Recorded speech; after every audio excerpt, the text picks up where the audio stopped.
Hello, everyone, and welcome back to the Commander's Forge. My name is Andy Bentley, and the Forge is an area for me to talk about Magic, Commander, and anything else as I try and rein in this whole mental health thing. Now, I didn't record last week because I was house sitting and taking care of 5 dogs, so I just did not have a free moment to sit down and record because I had to be, at least out with them. So instead, I ended up playing a lot more Helldivers 2 and Final Fantasy VII Rebirth, which are both phenomenal games. But here I am, and I'm back. Now, this week, I do mostly just want to talk about some of the cards coming out in Thunder Junction that I'm actually excited about. And I broke it down by color. I'm not going to do a full in-depth, review. I'm just going to talk about things I find interesting, and typically only a couple of cards, per color. And keeping this simple, we're going to go in Warburg order, starting with white. And for the first one, I have One Last Job, which is 2 and a white for a sorcery, and then it has Spree, which allows you to choose one or more additional costs to get additional things. So the base cost is 2 and a white. If you add 2 colorless to that, you can return target creature card from your graveyard to the battlefield. If you add a colorless to that, return target mount or vehicle card from your graveyard to the battlefield. And if you add a colorless additionally, you can return target aura or equipment card from your graveyard to the battlefield attached to a creature you control. I just think this is neat. Do I think this is the most powerful of the cards with Spree? Not necessarily, but I like the versatility, even if, theoretically you can get all 3 abilities, it's just going to cost you 7 mana. That's kind of it.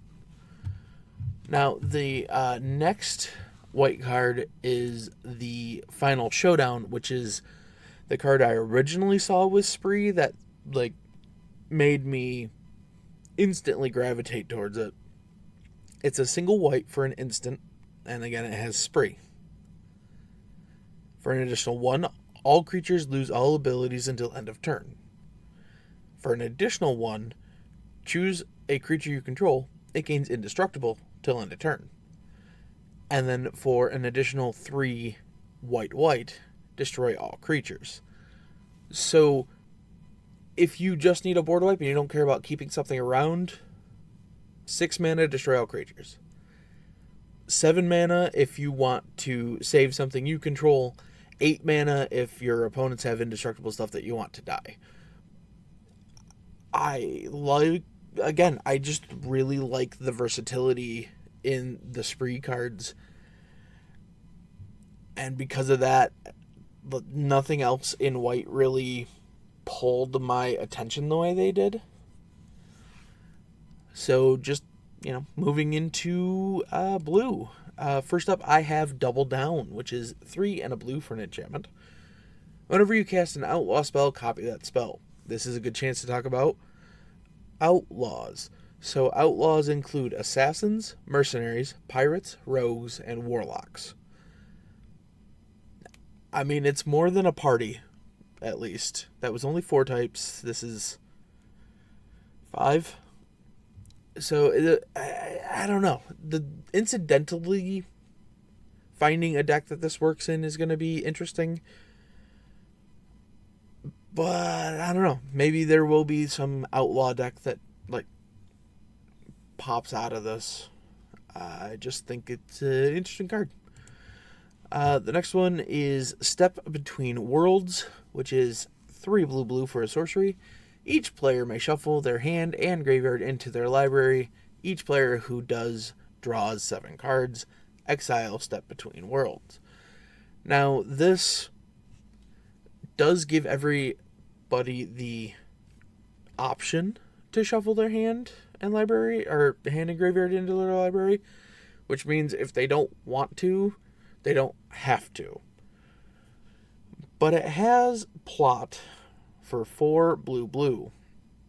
Now, the way plot works is you can pay 4 blue blue and exile this card from your hand, and then you can cast it as a sorcery on a later turn without paying its mana cost. Plot only as a sorcery. So the way plot works is you're essentially exiling it now to kind of hold until the turn that you actually need it. So, like, you get 6 mana, you plot this out, good to go. You go another 5, 10 turns, and then, all of a sudden, like, most of your library is in your graveyard and your hand is abysmal. You cast this as a sorcery, and it gives you a fresh 7 and cards in your library to use. So I think, do I see a place for this yet? Probably not, but I think plot in general is an interesting concept. And from there, we're going to move into black.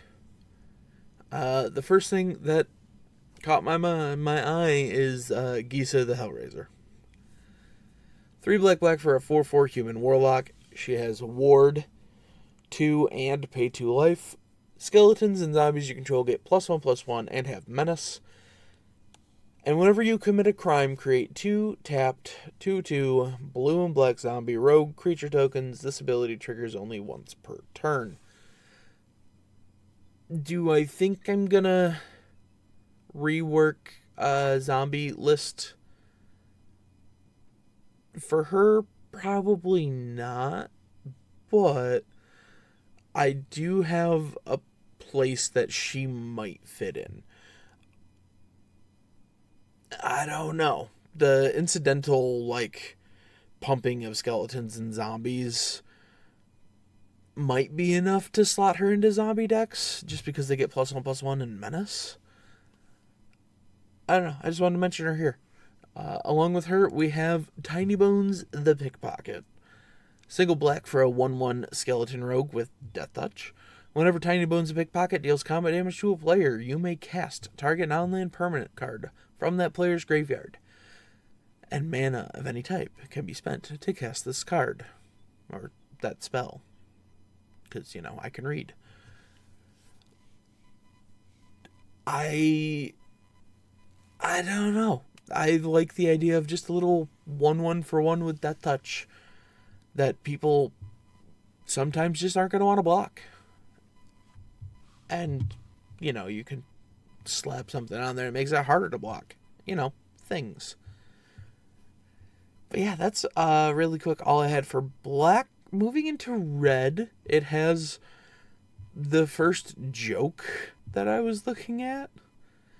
That's Cunning Coyote, which is 1 and a red for a 2/2 coyote with haste. When Cunning Coyote enters the battlefield, another target creature you control gets +1/+1 and gains haste until end of turn. And it has plot for 1 and a red.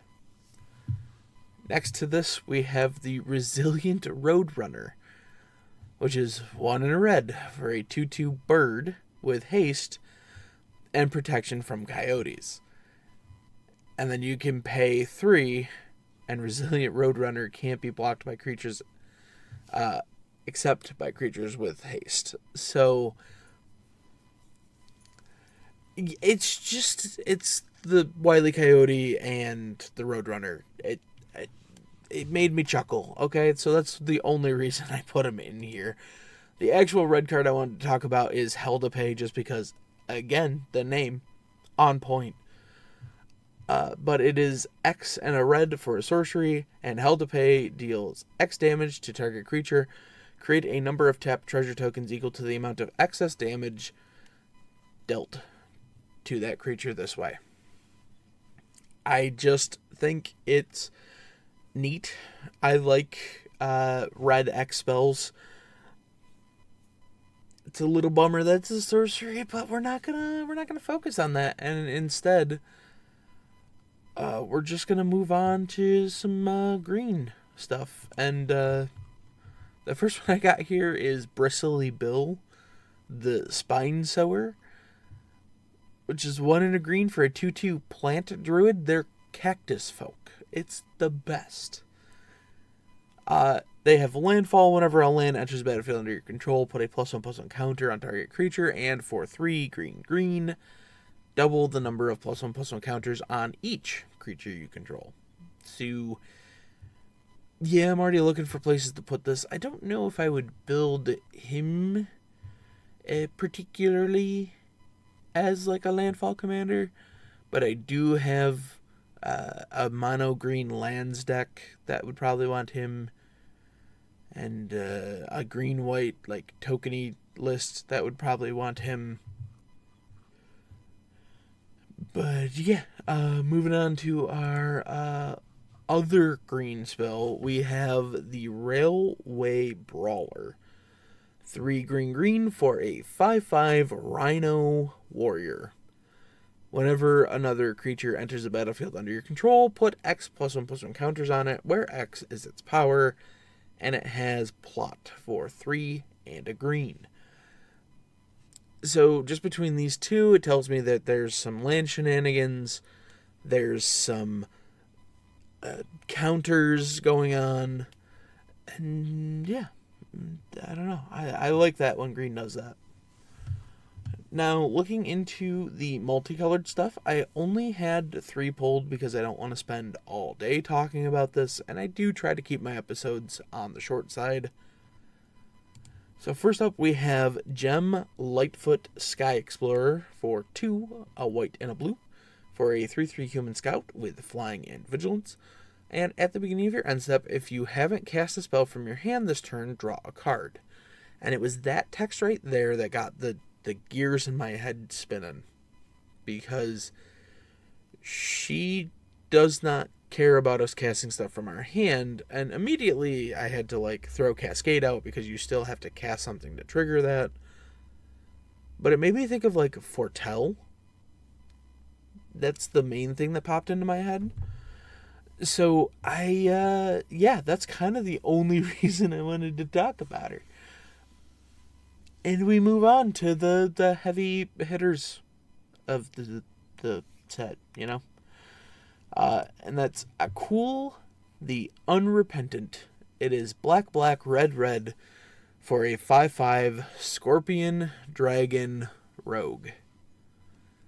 With flying and trample, sacrifice 3 other creatures.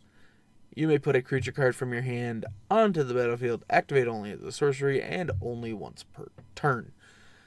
I, for the most part, like that this is just a 5/5 for 4 with flying and trample, and you don't get a ton of dragons with those stats at that cost.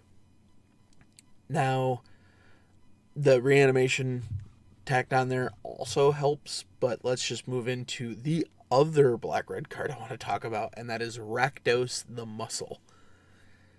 For 2, black-red, we have a 6/5 Demon Mercenary with flying and trample. Whenever you sacrifice another creature, exile cards equal to its mana value from the top of target player's library until your next end step. You may play those cards, and mana of any type can be spent to cast those spells. You can sacrifice another creature, and Rakdos the Muscle gains indestructible till end of turn. Tap it, activate only once each turn. Again, relatively cheap demons that don't have like drawbacks to getting into play. I mean, I'll take them because Be'lakor loves cheap demons, and 5 mana is still relatively cheap for a demon. And that's kind of it. I did take like a quick perusal through like the lands and stuff. But if I talk about those, I think I'm going to talk about them next week and roll them into something. So, yeah, I think that's kind of it. I'm going to step away now. And hopefully in the next few weeks I can get, the backup files off the old laptop that can't run at all. And get some music on here again because this is getting a little tedious. That said, I hope you have a good one, and I will see you next time. Bye-bye.